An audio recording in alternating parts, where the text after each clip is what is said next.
I guess this is the Doug Show live for Friday. We were off last week. We had some visitors in town and I decided to just cancel it. So hopefully everyone's been doing well, staying healthy, washing your hands and all that stuff. Let me know if you could hear me out there. It's always good to double check that when you're doing something live here.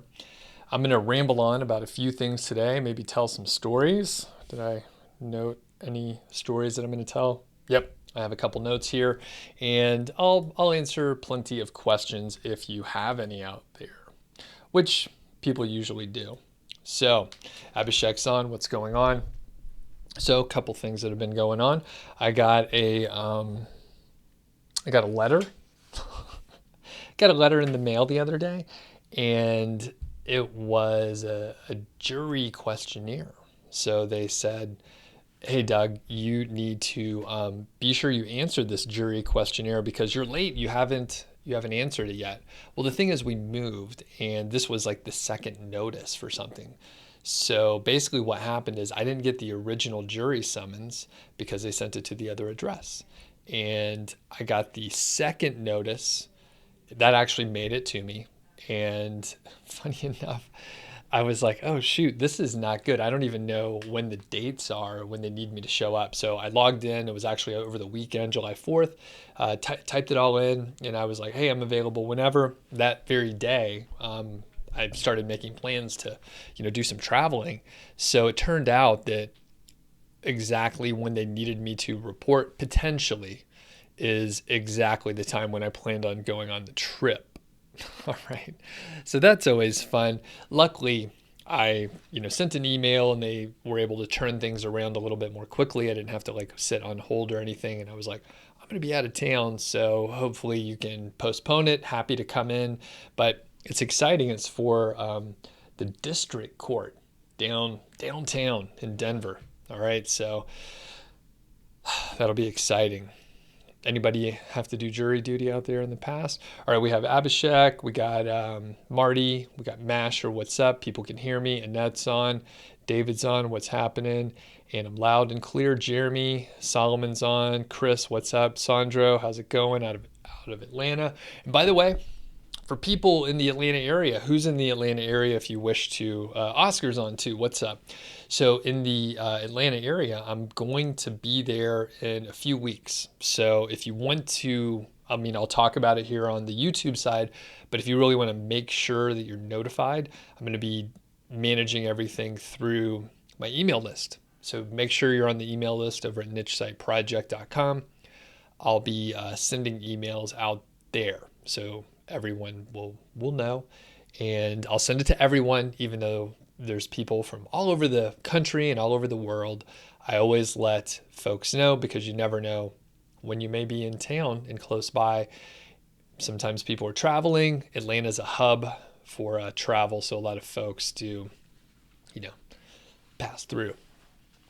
So I'm going to be doing a meetup in Atlanta. I'm not sure how that's going to look or what the hell is going to be going on at that point in time. I sort of envision something outside at a park. I'm not going to shake anyone's hands or get close to you. But that's what people do now.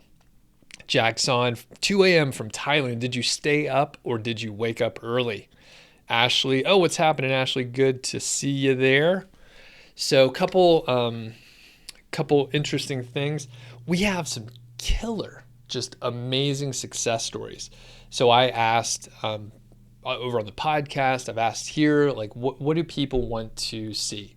Because I was actually getting a lot of pitches to the podcast for basically, it's like bullshit guests that are like, hey, actually I got one this morning, and they said, yeah, I'm an assistant and I am asking if my boss can be on your podcast. He's a successful entrepreneur. And then they send me the bio, and I think it's hilarious. I guess that works, but I don't know who they are, and I'm very protective of the audience because there's a lot of bullshit out there.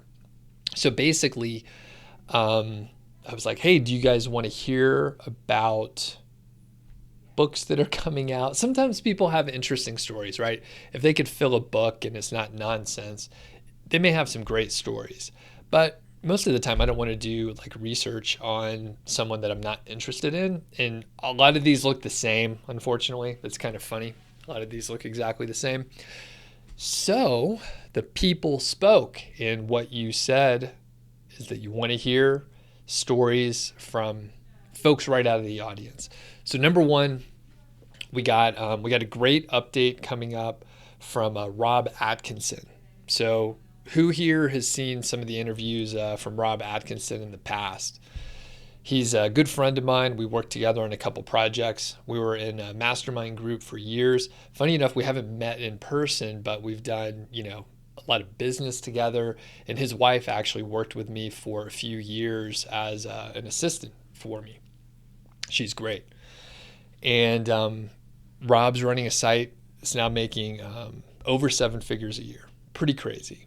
So interview from Rob is coming out on Monday.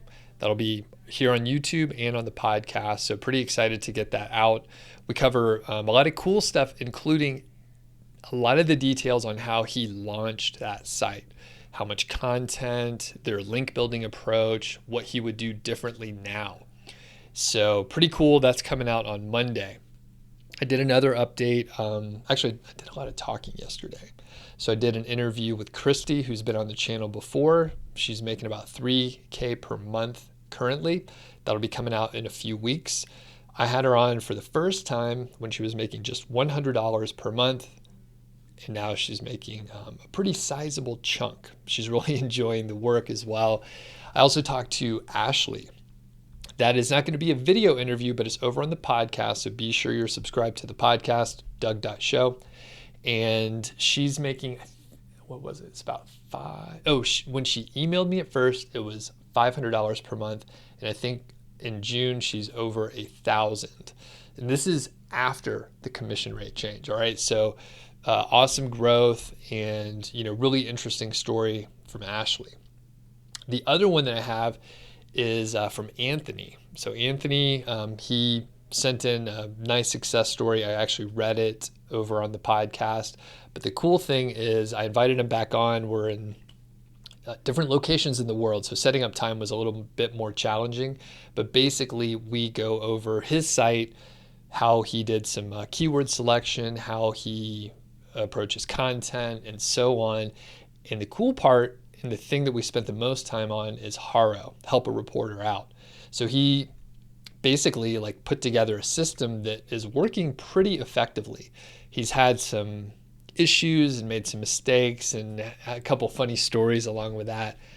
He's been able to essentially outsource this process, and it's pretty amazing. We go over basically all the details, all the things that you would need to know to do it yourself.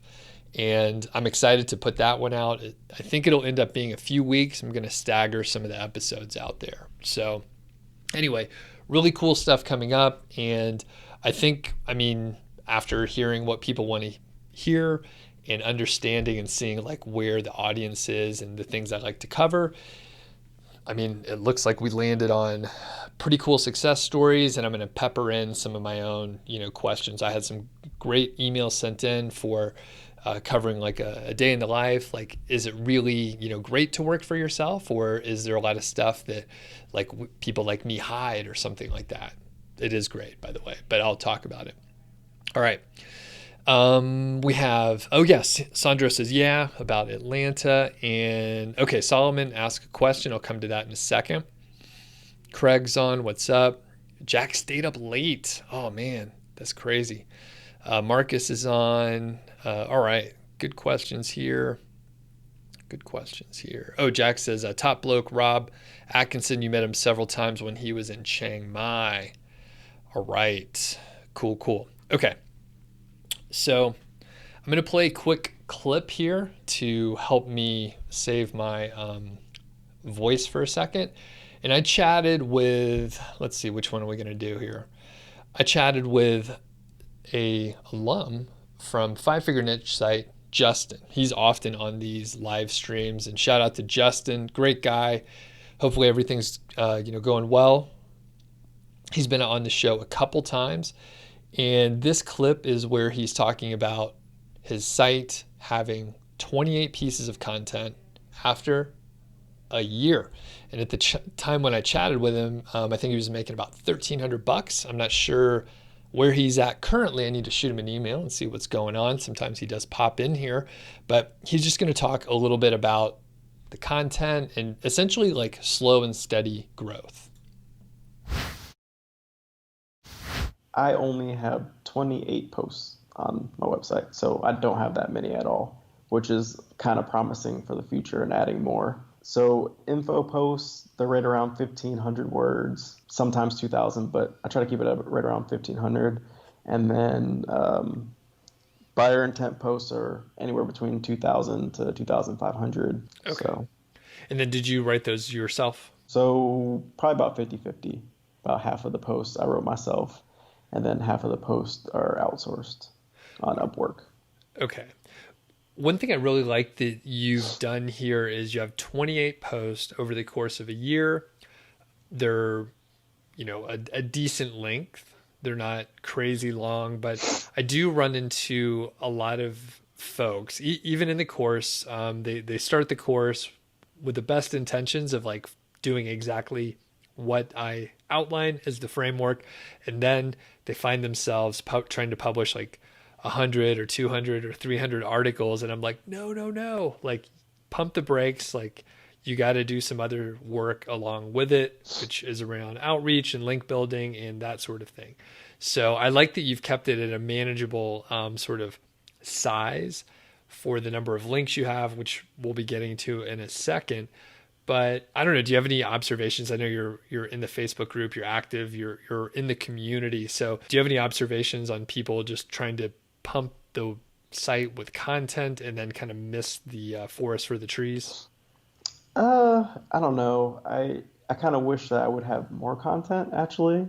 Looking back, I could have probably worked harder, but I mean, that's hindsight 2020 now. I mean, currently I'm trying to reach 6 posts a month on the site, but I also have the money now to where I can reinvest it back in and do majority outsource and just work more on the editing of the post, because that's mainly what I care about, is putting it in my own voice and making sure that the reader is satisfied. So, but I mean, I think if you're at the revenue level that you want to be at and you can do it at a slow pace, then you should.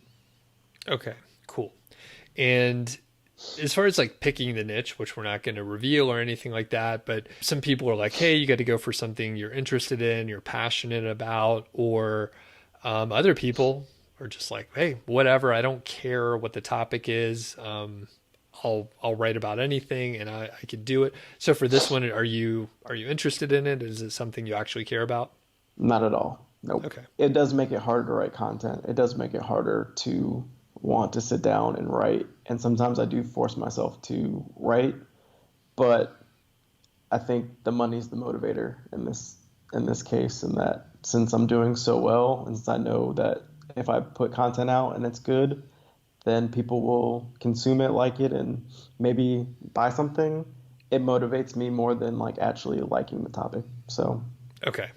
And I kind of fall in the same area where I like the process of doing, the work. So I'm definitely okay just in general with not being interested or passionate about this specific topic. So I also have the luxury, like you do now, to, reinvest revenue so that you don't have to do all the writing and stuff like that. So yeah.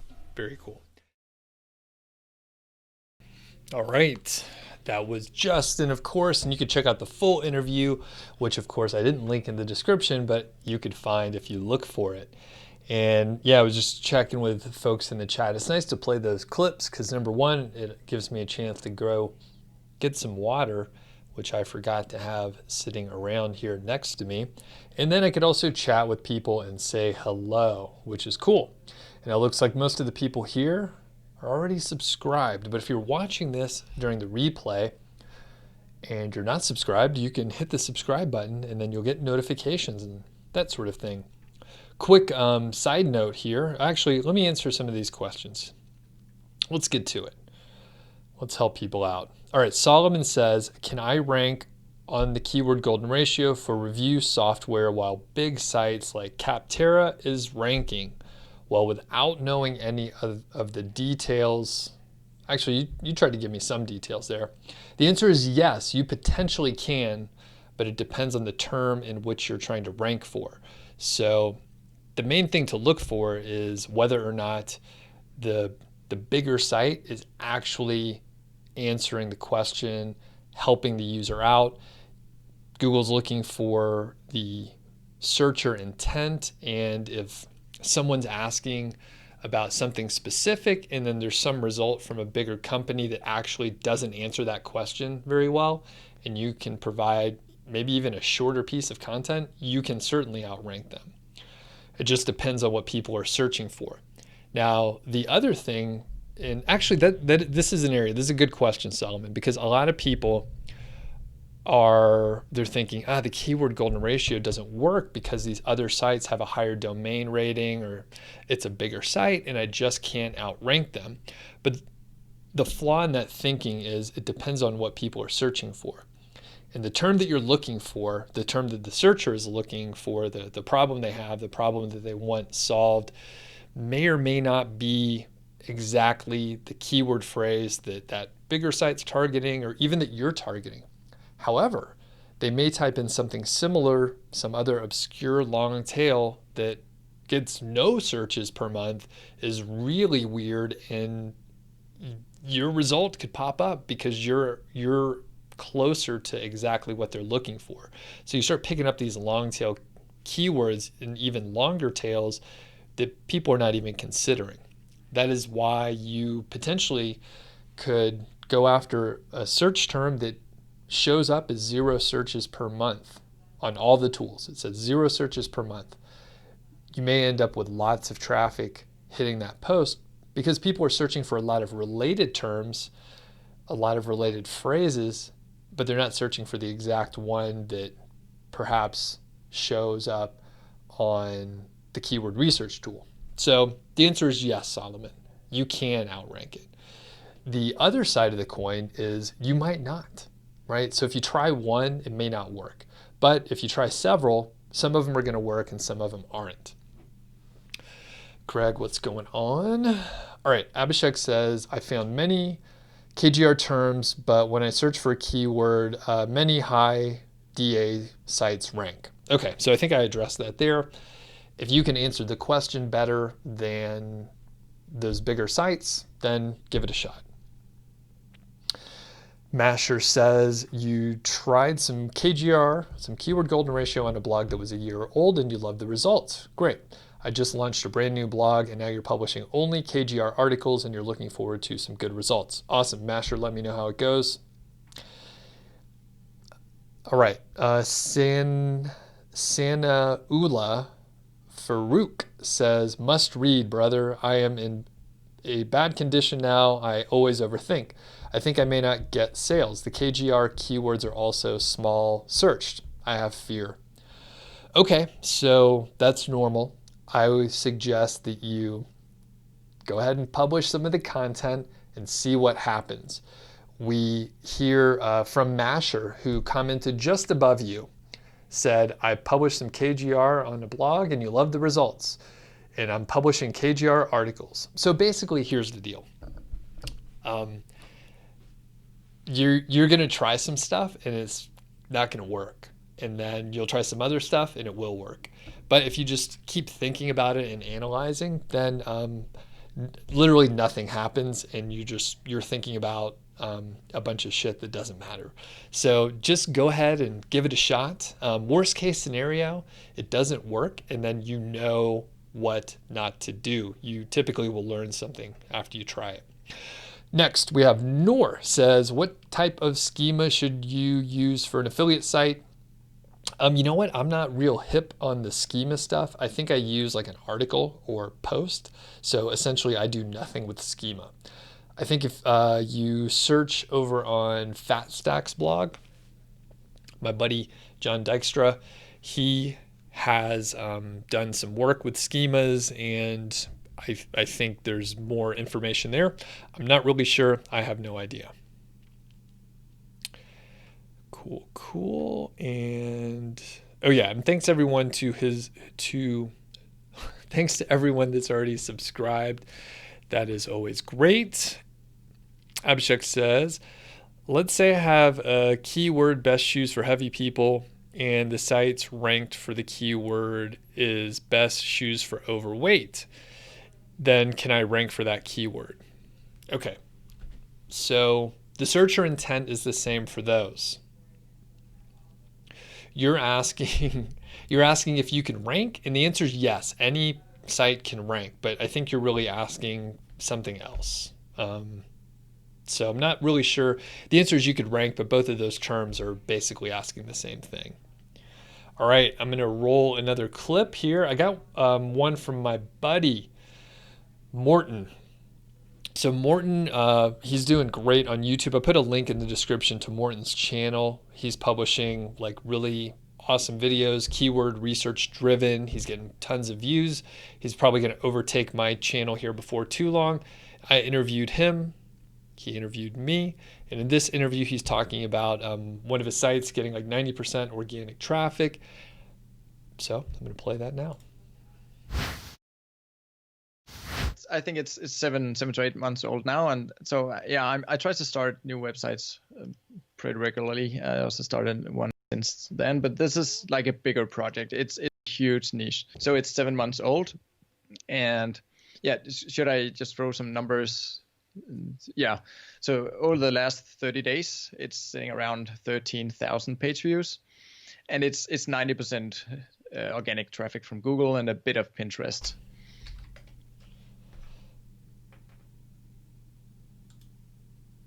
All right. So I think what happened there is I use a keyboard shortcut and then it kicks it off the video. So let's go back to the video and I'll try not to hit that keyboard shortcut. I think it's 7 to 8 months old now, and so yeah, I try to start new websites pretty regularly. I also started one since then, but this is like a bigger project. It's a huge niche, so it's 7 months old, and yeah, should I just throw some numbers?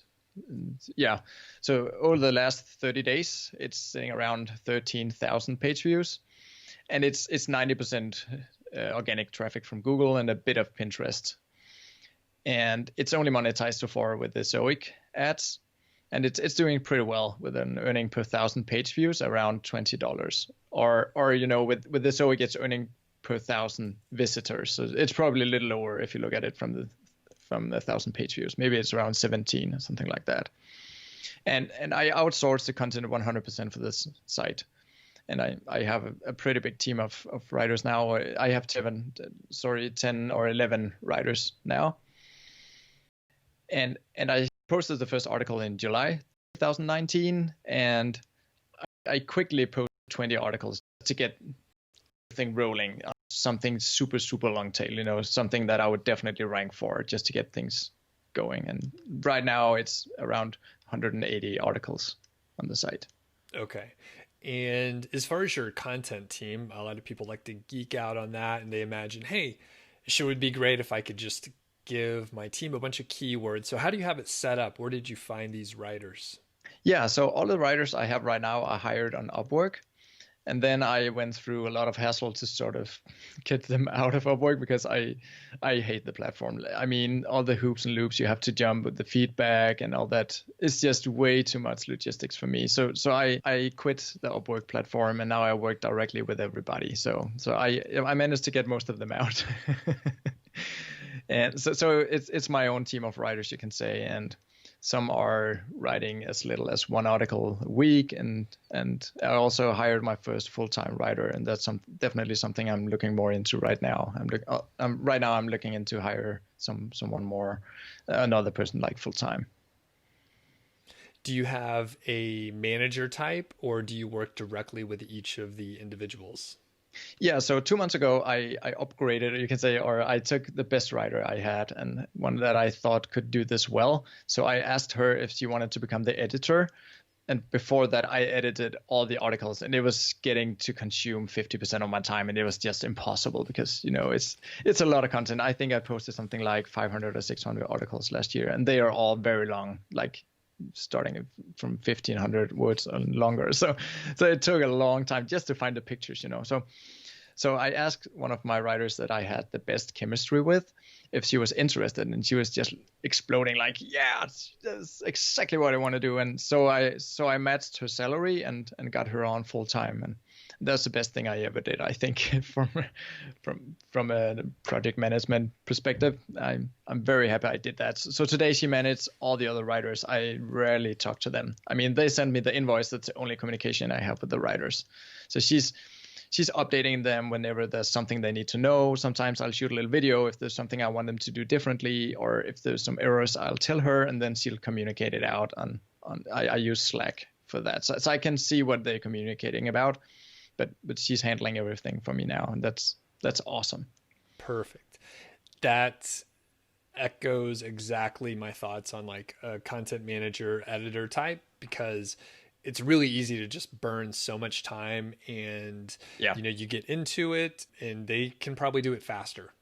They could probably do it faster than you. So, and also I'm not native American either, or native English for that matter. So English is my second language. So there's a lot of things I wouldn't catch, and she's much better. I mean, she went through university and also worked as a tutor and helping people getting the writing in place. So yeah, she's definitely better than I am and faster and everything. For the editor, how do you structure her payment? Is it like an hourly or is it salary now? Yeah, so she still writes a lot. So the first thing she does every day is to see if there's anything she can edit and publish. So she will find pictures and do the formatting if there's anything. So she will do everything. I don't only have this one person to take like the post and put it online, and also do internal links. So she'll do that. And so for the editing part, I'm actually paying her more than I am for the writing part, which I think is probably opposite of what most people are doing. At least that's what I found out afterwards. I was just doing what made sense for me. I thought, well, it takes more skill to take a text and make it even better. So I pay her an hourly fee for the editing part, and for that I pay her 30% more than when she's writing. But yeah, I figured out afterward that I could probably get cheaper editors. But I think to me it makes sense to have someone with high skills and who's really on it, and she's really good. So I don't regret that. Mm-hmm. Yep. And actually we did everything like exactly the same way. I usually hire a set of writers, find the good ones, promote them because they're bored from writing, and then they're happy to do it. And usually, right, because they're at a manager role, right? So they're not just editing, they're doing more. So you should definitely pay them more. That totally makes sense to me. Yeah. And I'm also glad that she's not just editing or just writing, because I've tried both. For another website I was trying to write full time, something like 40 hours per week, you know, and just typing. My hands got so sore. I started voice typing on my Mac, just, you know, because I couldn't really type anymore. So that was a really, really good experience for me to figure out how much can you actually write and how much output can you produce, because I think I'm typing fast. And I talked with her about it before I promoted her to go full time, because I wanted her to not burn out, and I really wanted her to be comfortable in this position. And so I think this mix between writing and editing, and she's also doing other stuff for me. That's maybe 10-15% of like VA stuff. Cool. Yeah. Okay. So going back to the writers, how much are you paying them? How is it structured? Yeah, so I'm definitely at the low end. I paid around 2 cents per word. And I'm also testing writers from all over the world. I have writers in South Africa and one in Nigeria. I've been testing out Kenya, but the most of my writers are from the States. And I always try to find writers who are, as you can say, like beginners. So they don't have like a long history of writing, and so that enables me to get a better price. But also means that I have to sort through hundreds of writers. I think I tested out maybe 100 or 120 writers to get my team of 10 writers. And you know, there was the people that I actually gave like a test article. So before that, it was also a big selection. Okay, gotcha. And then all right, that was Morten, and I put a link to his channel. He has a lot of great videos out there, so shout out to Morten. And we are getting more people on the live stream. I'm not sure like why some days there's more people on than others, but if you do have questions out there, feel free to ask in the chat. Hit the thumbs up if you have the ability to like the video. Ed asked this question: will adding images and tables to a high-ranking post possibly hurt the ranking? How much editing can I do without hurting the ranking? And well, the answer is I can't answer specifically, right? In general, if you are improving the post by adding a table or adding images, I mean, those are improvements. Those are going to make the content richer, provide more information, as long as the table isn't like garbage, right? Sometimes you see a table, there's too much information, looks bad on mobile, that kind of thing. If you put images on there and they're like huge sizes and it slows down the page load speed, that could be an issue. But if you're adding valuable content in the form of a table, which is good, you can present information in a different way that is helpful, and images are nice, so I think you'll be okay. The things that I usually look out for, like I wouldn't change too much of the copy. Now, if you're improving it and you're adding to it, you're probably okay. If you are deleting a whole lot of it, like that's probably not a good thing. And typically what I used to tell people, this is sort of an arbitrary term or an arbitrary amount so that people wouldn't make too many drastic decisions. Typically I said, hey, if you're changing maybe about 25% of it or so and you're tightening it up, you're probably okay. So I wouldn't like delete more than say like 15%. Again, that's arbitrary. But if you're editing for clarity, if you're editing to make it a better article, if you're adding more content in the form of say FAQs or maybe more product reviews or more details for what is already there, that could be a good thing.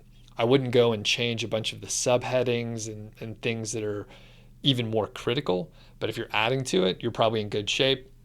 And I would test it out. Worst case scenario, right? You make the changes, force index it over on the Search Console, see what happens over the course of say a week or two. Usually you'll see results pretty quick. If you don't like what you see, you can hopefully revert it back. So usually in WordPress, you're going to be able to roll it back to a previous version from a couple weeks ago, reforce index it again, and then you hopefully should be able to return back to where you were. But if you're improving the content, you should be in good shape. All right, cool. Thanks for asking more questions here. Quick sort of poll. So I publish these highlights on this channel, and I also publish the Doug.Show podcast on this channel too. So there's a lot of like just content flying out of here. And I basically wanted to keep it simple. I wanted to put out a lot of content without creating a lot of overhead in the form of basically creating a new channel for all the highlights. People love the highlights or they hate the highlights. They think there's too much stuff on here and it's filling up my feed, or they enjoy the shorter clips because they can't watch an hour-long interview with Morten or with Justin, but they can watch 5 minutes or so. So I'm just curious, would it be better to have it on a separate channel? I've been talking about this for a while, but I'm probably going to be more intentional in some of the videos that I'm publishing coming up. And there's still going to be the long form interviews. Those are going to stick around.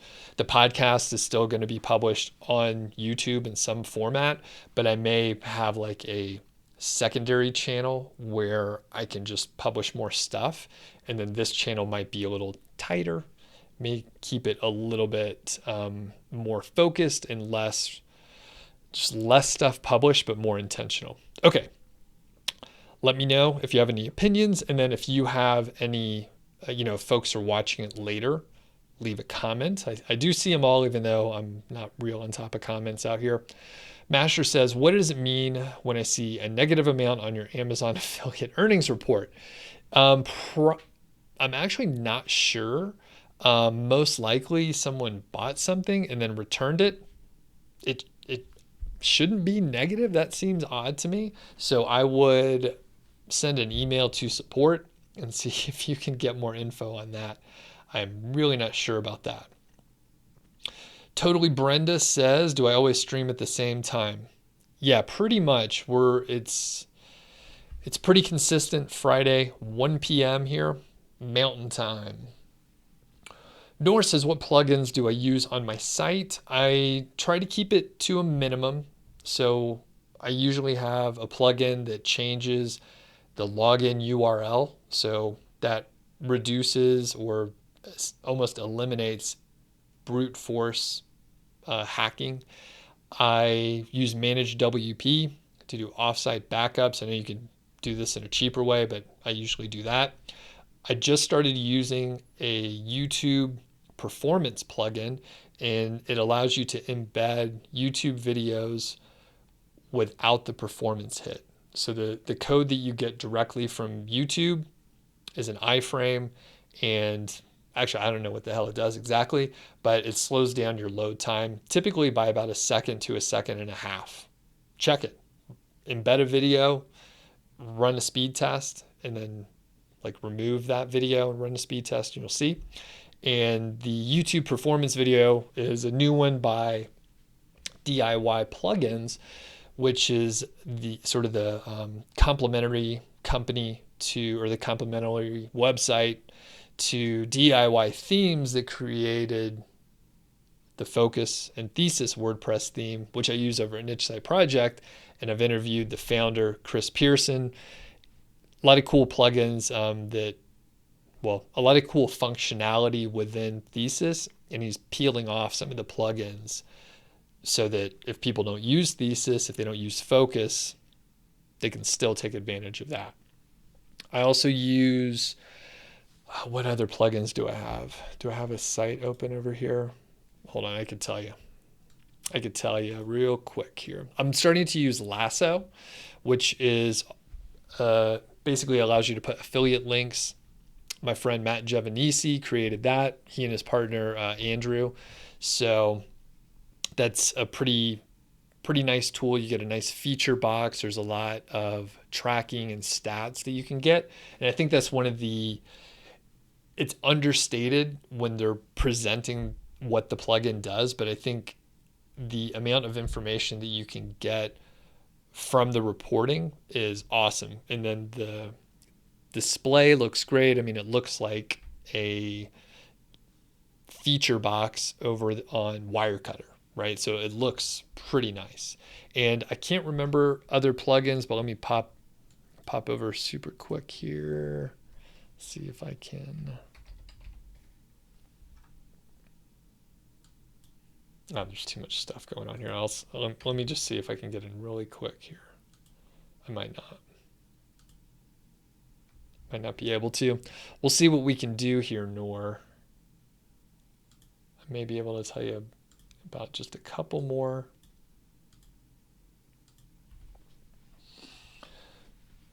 Oh, Classic Editor. All right, make sure you use the Classic Editor. I'm using Link Whisper for internal linking. I am also using Ad Inserter to basically insert text. And Ad Inserter is an awesome plugin. Of course, you can put in ads. However, you can use it to create short codes too. It's a little bit, I don't think it's technical, but the interface doesn't look super awesome. But the Ad Inserter, yeah, you could totally use it to create a short code. You can use it to insert your disclaimer in a certain spot, say before you get to any affiliate links. And it does a lot of really cool stuff. So it doesn't just insert the ad. You can use it to do that. It inserts text in specific areas that you want it to go. So pretty powerful tool. And if you're a little creative, you can figure out some other like cool stuff to do. That's the majority of them. I don't use many plugins. I try not to use plugins as much as possible. Online says, I have a KGR website of 28 articles. It's 3 months old, no traffic. Still, what could be happening? So a lot of people will probably have recommendations for you. One of the most common issues is you are keyword stuffing in some fashion. So if you're trying to use that keyword as many times as the Yoast SEO plugin tells you, you're probably using it too much. The content otherwise could be not very good. It would be unusual if you somehow selected 28 KGR terms that were all not very good ones.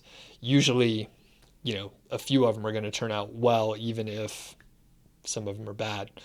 The other thing is if you don't have any internal links, if you're not linking to other websites, there's a handful of on-site SEO things that you should look at. So I would look at those things and see what you could figure out.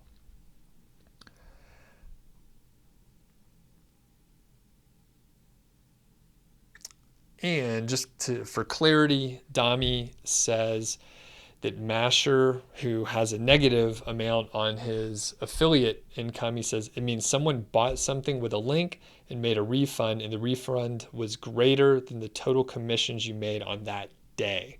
So it must have been the specific day. So good catch, Dami.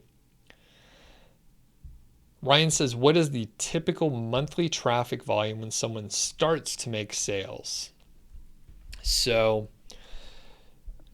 usually very low. I would say you'll start to make some sales when you're getting 10 to 15 visitors per day, generally.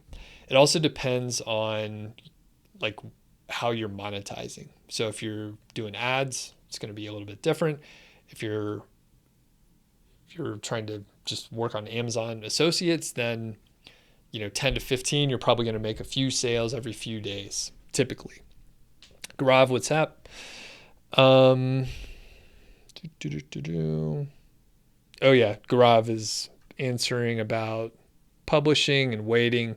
Yep. So one of the interviews that is going to be coming out in a few weeks, that's with Ashley. She was saying that basically she got very little traffic like up to about 6 months. And then as soon as she got out of the sandbox, things jumped. After another 6 months, so another 12-month sandbox, jumped up again. So, I think a lot of times if you're going after like really low competition keywords, you should be getting some traffic.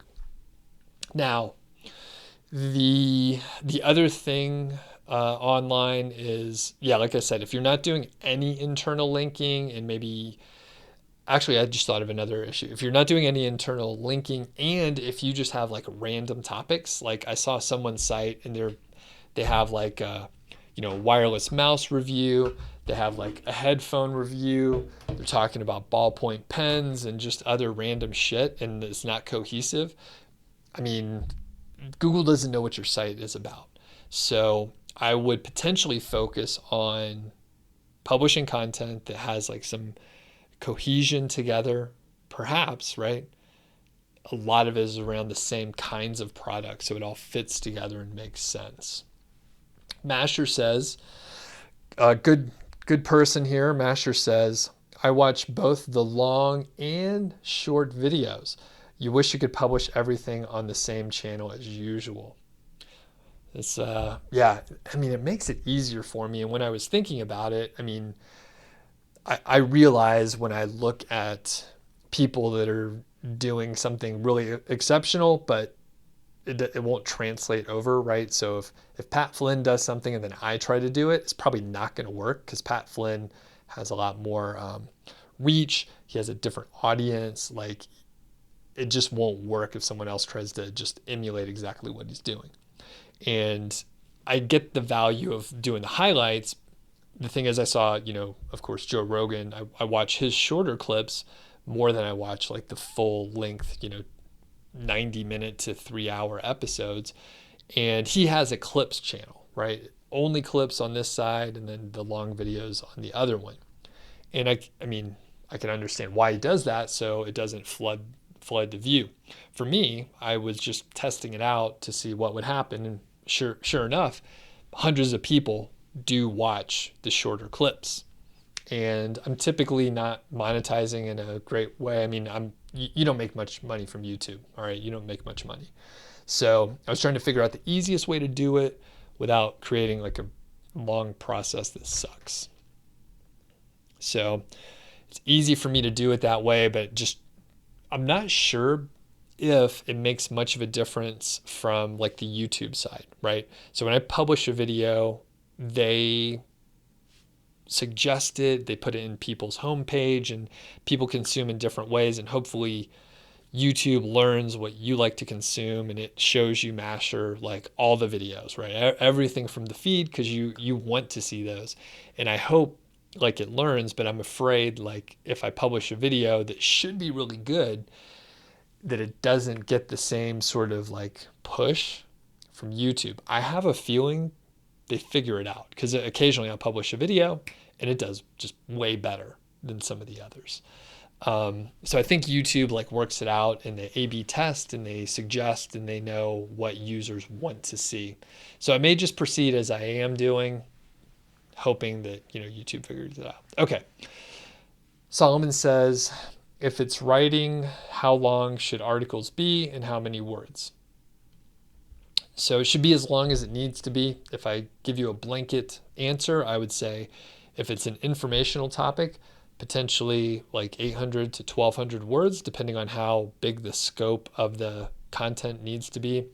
If it is a review article, anywhere from 1800 to say 5000 words, again, depending on how much content you should have for that specific keyword. And the best way to figure it out is to look to see in the SERPs the other pages that are ranking that are similar to your site. You could use a sophisticated tool like Page Optimizer Pro, which I have started to use a little bit more, and that'll lay it out. It'll say, oh, you should aim for, X number of words to Y number of words. And Solomon, you could also rewind this video. I mean, Morten was telling us exactly how long he makes his content. That's, pretty helpful. Okay, and Sandro says, Gaurav, before I get to Sandro, Gaurav says, I have posted a whole bunch of KGR terms over the past 3 months, and you started seeing traffic over the last 10 days rapidly.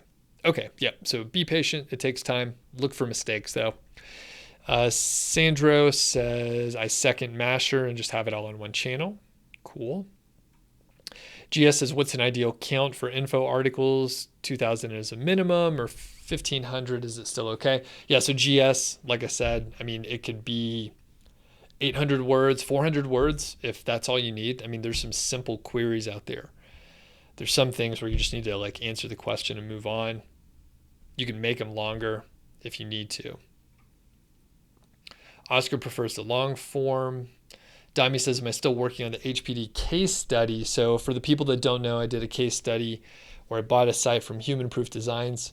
I outsourced a lot of the work, probably 95% of the work, and I am not actively working on it. It's still sitting there. It's still bringing in a little traffic, and it hasn't grown because I basically stopped working on it last November. So it was trucking along. It was actually growing all the way up until the May algorithm update, and then it dropped down. So because I am shifting around like things that I'm working on and basically lost interest in that specific site, I haven't done much, but people do ask about it. And I can tell you that Anthony, who will be on the show coming up in a few weeks, he bought a site from Human Proof Designs, and he's been working on it consistently, and he's seen good growth. He's been doing Haro and link building and outreach. So there's a lot more traction on his site than mine because he's consistently worked on it. All right, so we have a couple votes for Manage WP. Yep, and it's a great tool, great tool. Okay, I'm getting way behind on the old on the chat here. Ashley says something about the negative return. Okay. And okay, Ebby says you're saying after you modify a post, you need a week to see the final ranking. No, I'm not saying that. You did miss something. I'm just saying if you're improving and you're making changes, usually it'll be like a quick change. Within a week or two, you'll see some movement. People whose names we won't mention due to their take on KGR say to wait months after making a change. Gotcha. It can take a while for things to shift in a final way, which is never final, right? It can always move around. But from, I guess, Kyle Roof, right, an on-page specialist, the developer, the creator over at Page Optimizer Pro. I think in Page Optimizer Pro, they advise you, hey, make some changes, give it a week or two, see what happens. So usually you'll see some changes quickly, and you'll know the direction that it's going in. Was that a good change? Was that a bad change? It could continue to move over the course of months or longer, and it depends on how old the page is and how old your site is too. I can't see you says, if you use pretty links to send people to Amazon, does it violate the associates policy? You need to say near that link, you're going to Amazon. So if you use pretty links, then it'll usually have like your domain name.com/ whatever the link is. And you just need to make sure that the people know that they're going to Amazon. Yep, and then that's the answer.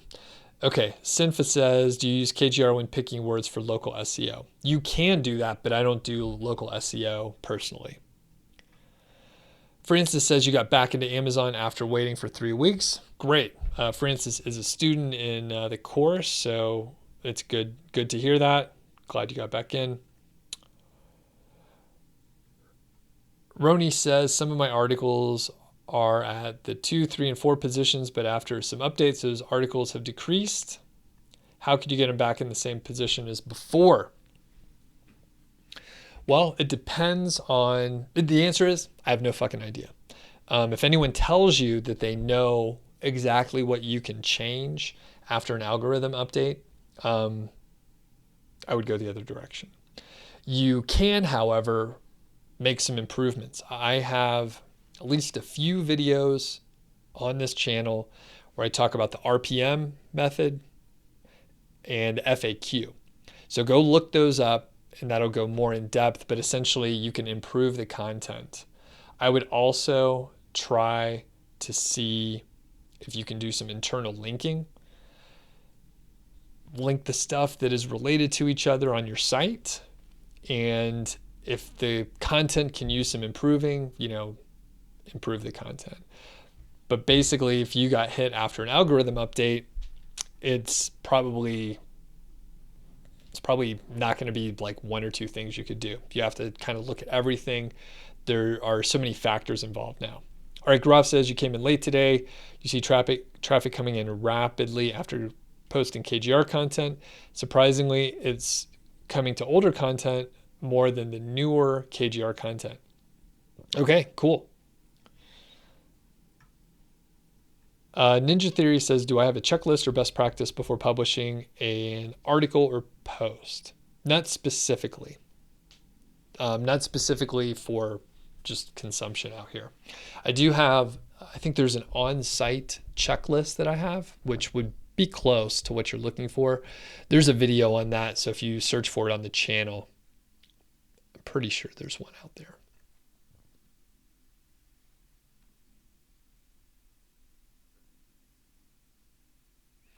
All right.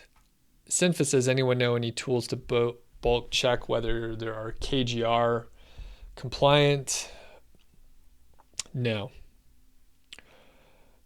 And Ebby says something about modifying posts that are over a year old. Yeah, actually, for people that are interested, and I don't know like who you're talking about specifically, but look up the video on the Ahrefs channel for improving content. I can't remember how old it is, but basically they have a very nice process that you can go through for improving content. They reference a lot of stuff on the Ahrefs report. So if you don't have Ahrefs, it's not as effective.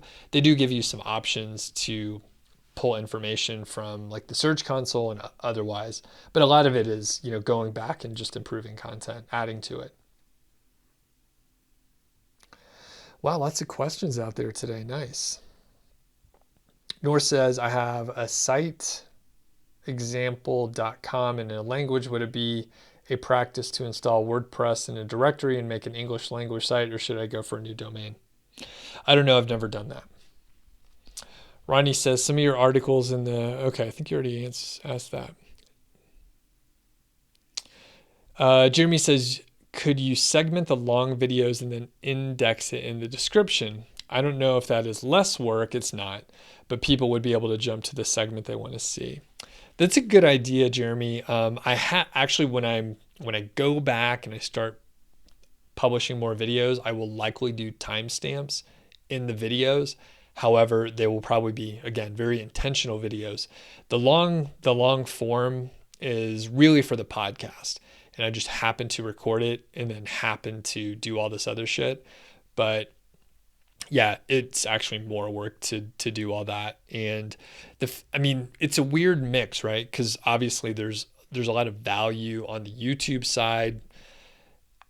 I make very little money directly from YouTube. There's a lot of there's just a lot of bullshit and admin and all this stuff for, people are like, oh, I want it this way, I want it that way. And some of the ideas are good. Jeremy, this is a good idea. Anyone who's making a fair recommendation is a good idea. But, some people just whine a little bit. And sometimes it's hard to tell, like, is this like a person who like actually enjoys watching the content, or are they just like whining about something? And you also can't tell if it's like a 13-year-old who's like asking questions that are like nonsense, or if it's like a, professional who is actually trying to learn stuff. So yeah, it's hard to tell. So I'll think about that, Jeremy. Good recommendation. Nor says, one more thing, the hour-long videos are good live because you can interact. Short videos are good for returning and more views. Yep. WebTalk says, I have a site focused for USA audience. It's a tech niche. I add content for the Indian audience, but what I see is the ranking for the US keywords and traffic going down. Can't understand why. Well, I think I think you answered your own question in the statement. It's focused for a US audience, but you're adding content for an Indian audience. So there's a mismatch. So that is why it's a mismatch there. Kevin, what's happening? Basti says, I'm struggling for motivation to write and stay focused. How did you keep yourself pushing in those early days when you did the work without hiring much staff? Yeah, you just gotta push through when it sucks. I have a blog post. I don't know the URL. Someone can probably find it, but yeah, basically there's a lot of hiccups. Sometimes it sucks. You potentially could take a break. That is what I arrive at nowadays, where I'm like, oh man, I'm bogged down. I'm not interested and I need to take a break. So we're talking a lot about the YouTube channel because I'm trying to figure out what you guys want. Very helpful. Thanks everyone for adding your opinion. But I got I lost motivation because I was creating videos that I wasn't interested in. I was trying to like cater to people that I didn't care about. I was like a slave to the analytics. Cool thing with YouTube, you have so much data.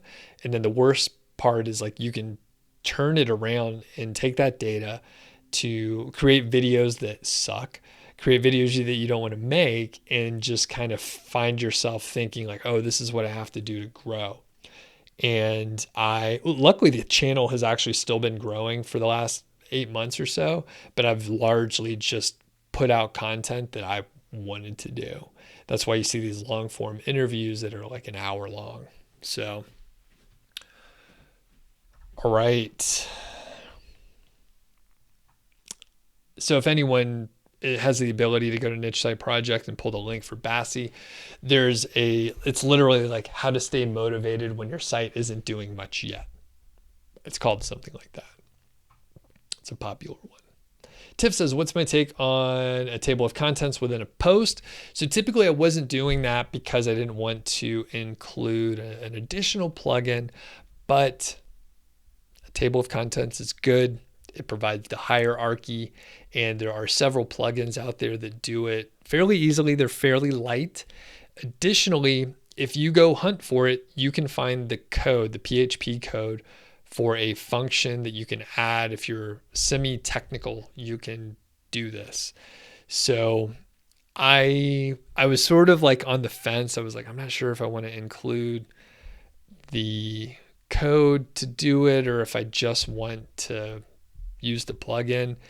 The plugin seems to be lean enough where I'm not losing much load speed, and I'm using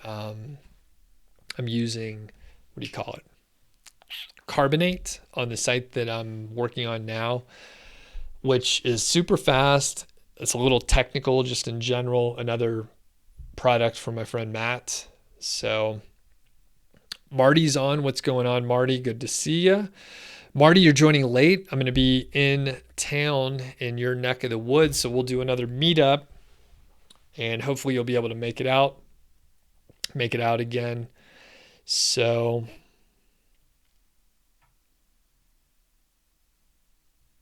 all right, cool.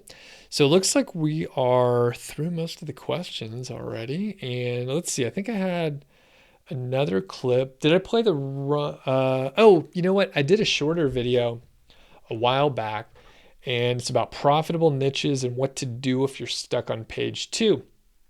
A few people watched it, but I thought it was a good one to play here, so I'll go ahead and just roll it. Hey, what's going on? It's Doug Cunnington here from Niche Site Project, and in this video I'm going to answer 2 questions from viewers, so thank you for leaving comments and sending those questions in. The first question is from John P, and this is a super common question, not a great one. All right, I'm gonna bust your balls a little bit. The question is, what are profitable niches? So that'll be the first one I tackle. And then question 2 is from Manzoor. Hopefully I'm pronouncing your name correctly.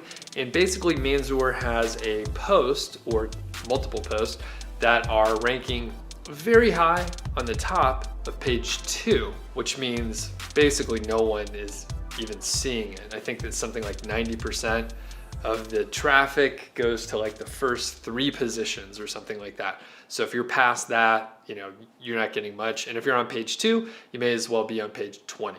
So Manzoor is asking like, what can I do when I have a post that's ranking okay, but we need to get it on page 1. So I'll give you a few tips on that. All right, so number 1, John is asking about like what profitable niches are. So it's a tough question to answer because it won't be helpful if I just tell you financial advice is really profitable, or if I tell you that it's really profitable to go after like supplements or sort of erectile dysfunction medicine. Those are really profitable, but they're also really competitive. So it's not really helpful because I know if you're asking this question, you're probably a beginner. So I shouldn't have busted your balls too much there. So I'm sorry.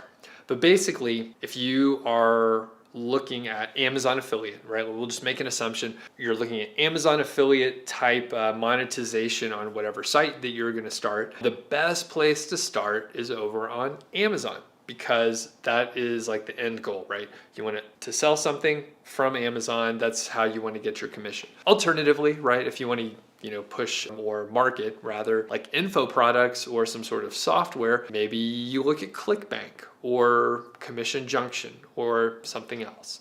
So you need to have your end goal in mind in what you want to do. And the thing is, like, if you go to Amazon and you start looking at the different departments, there are, dozens of them. And then there are subcategories within the departments, and there are thousands upon thousands and thousands of different products. And if you have a look, you could probably assume like, hey, it looks like they're selling quite a few of these babies. I think it's probably profitable. And you're probably right. The thing that I would look out for is if you find a department where everything's like super cheap. So I'll just make up a department. I don't think they have a search for it, but I don't think they have a department where it's like under $10. All right.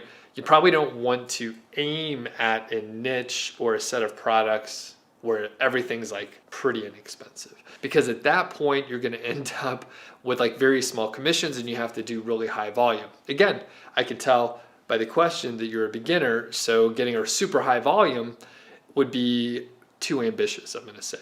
So I would say that you should check out my blog, Niche Site Project, and there's a few posts around like keyword research and selecting a niche, and that should help you. One of the exercises that I teach is around going to Amazon, looking at some of the products, doing some brainstorming, and it helps guide you kind of in the right direction. And again, if products are being sold and there's a market around it, then it's probably profitable. Otherwise, you wouldn't see any products being sold. You wouldn't see competitors, right? That's another good test. If you, let's say you find a product that you're interested in, it's like a wireless mouse or something like that. You start looking for other competitors out there, you find other sites that review wireless mice, then you have a pretty good idea that it is indeed a viable niche where people are making money. Otherwise, there wouldn't be competitors out there. So it's good to see some competition. You don't want to see like a crazy amount of super hard competition, but like seeing some competition is a good thing. You don't want to be like the first person like reviewing a specific market or product that doesn't really exist yet. All right, you want to see a little competition. So next question is around improving your rankings if you're on the top of page 2. So luckily, most of SEO distills down to a couple main areas. One is around content, and the other is around backlinks. And there's a few different ways you can slice and dice those, but like the majority of your ranking and like how much traffic you get is going to be directly dependent on like the quality of the content. If that content is helping the visitor like solve their problem, whatever it is. Or the other area is around backlinks, which are sort of like votes to let like Google know that the content is like recognized as, I guess, helping to solve people's problems, right? So it's like a vote, and Google's like, hey, other sites are linking to it. That's a good thing. It's best if you have like relevant links from relevant sites and topics that are related to your topic, so that you have that relevancy. But those are the two main areas. So let's break it down. Number one, if you change content on your site and improve content for that particular post that you're having trouble with, Manzoor, then basically like you'll probably get the results and the impact much more quickly.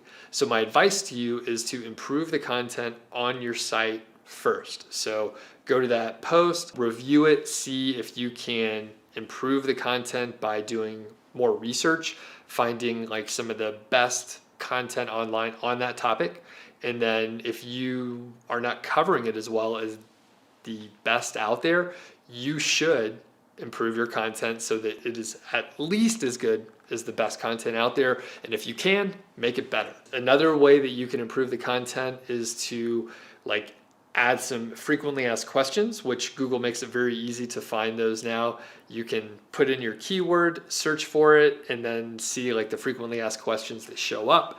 Make sure you cover those. Highly recommend putting a section in that is FAQs, and then you could put in like your subheadings, H2, H3 subheadings, for example, as the questions, right? So it's very clear you're covering that question in a subheading, and then you could just find all the relevant questions that you want to add and improve your content. So that is, one portion of improving the content.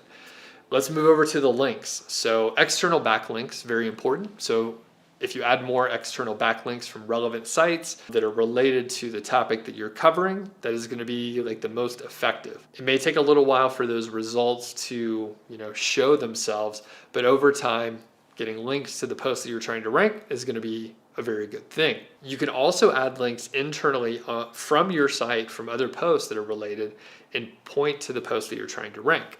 There's a tool called Link Whisper by Spencer Hawes over at Niche Pursuits. I've been testing that tool recently. It's been working really well for me, and I've been able to improve rankings pretty significantly for a few terms where I just went through and found relevant posts that I can add links on my site to the posts that I'm trying to rank, also on my site, and the rankings went up a lot. Spencer did the same thing on his site, and I've been slowly rolling it out and testing in various ways on different sites. So internal links, very powerful. It's similar to changing the content on your site in that usually if you make those internal link updates, you can see the reaction on your site in just a couple weeks. That's what I saw.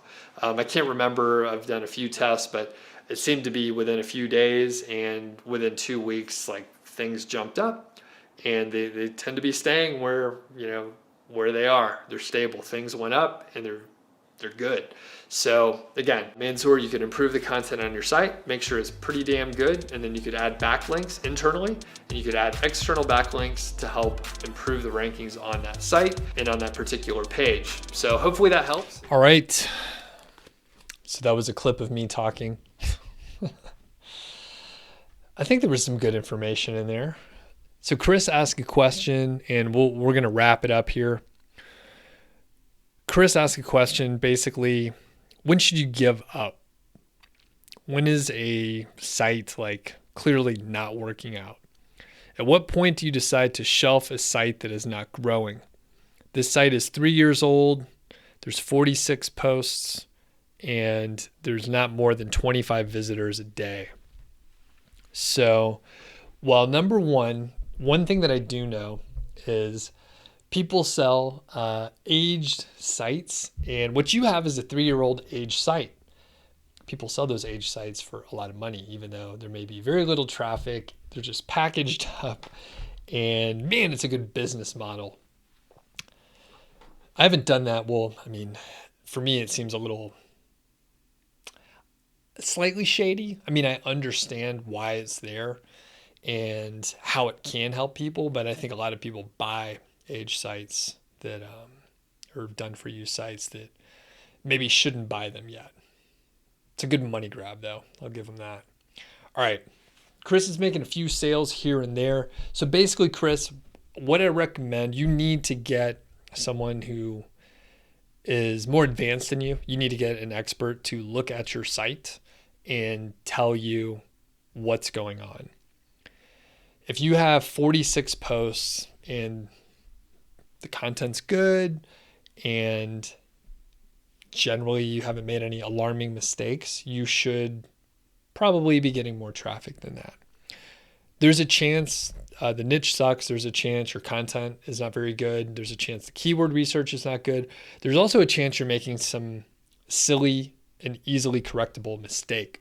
I've actually seen this quite a bit, to the point where, there's probably five or six things that can totally screw things up, and you just don't know you're making that mistake. Could be keyword stuffing. I mean, I mentioned half of them already. Could be keyword stuffing, could be poor quality content, could be the lack of link building, could be, super slow, just some sort of technical issue. There could also be, I guess, some, it was on the tip of my tongue, like a lack of interlinking or too many affiliate links. So there could be something like that where it's pushing your rankings down. And then if you just fix it, then everything would turn around quickly. So I've seen it in that form, and I've also seen people that are getting some traffic and then they're just not making sales, and all they need to do is tweak some of their calls to action, change up some of their formatting, and they'd be in much better shape. It could also be as simple, Chris, as your subheadings are not good, right? So there could be some on-page issues that are just easily fixable. I suspect, as long as it's not something super obscure, like most niches are okay. I mean, a lot of people were asking, someone asked earlier about like shoes. One of the questions in the clip I just played, someone was like, oh, what are the most profitable niches? Which is not a great question. Assuming it's something like middle of the road, you should be getting more traffic than that. So if you have a friend that is more advanced than you could probably get them to check it out, give you some tips. You could hire people. I am expensive, but you could hire me to go look at it. I may or may not be able to help. And I'm sure there's a lot of other people that would look, but unless they're, well qualified, you don't really know what you're getting. But all that's to say, like, if you have put in 3 years and, a lot of time and effort, I mean, it's worth it to have a look to see if there's some silly mistake. And then if not, then yeah, sure. It's a sunk cost, move on, do it better the next time. But the problem is if you don't know the mistake that you're making with the site now, then you won't know how to not do it again, which would be sad, of course, if you just did the same thing again. So anyway, I do coaching. I'll leave that as the call to action. If you need help on your site, I actually put a link in the description for hire me. So nichesiteproject.com/hire-me. You could hire me. I could look at your site. I could record a video for you. We could talk live, all that kind of business. Shout out again to Morten's channel, link in the description. Ron's channel. I didn't play his clip, but I'll probably be having him on the channel again soon. Ron over at 1 Hour Professor. Another shout out to KWFinder, Carbonate, and if you are looking to monetize with display ads and potentially speed up your site, you should have a look at Ezoic. Ezoic is a Google certified partner, and they have a tool called the Site Speed Accelerator. You can check it out. There's a free 7-day trial. They guarantee over an 80 on your Google Page Speed Insight score. So if you don't get that 80, then I think they give it to you for free. Not quite sure, but it does all the caching and all the CDN. Pretty simple to set up, and there's a link in the description to check that out. All right, I think we're out of here. Paul just hopped on, but we've been rolling for an hour and 18 minutes, so we're gonna jet. I haven't had lunch yet, so I'm gonna go have lunch, and then maybe crack a beer. It is Friday, after all. All right, everybody have a good weekend. Stay cool out there. It's supposed to be like 100. It is 99 outside right now. Good grief. All right.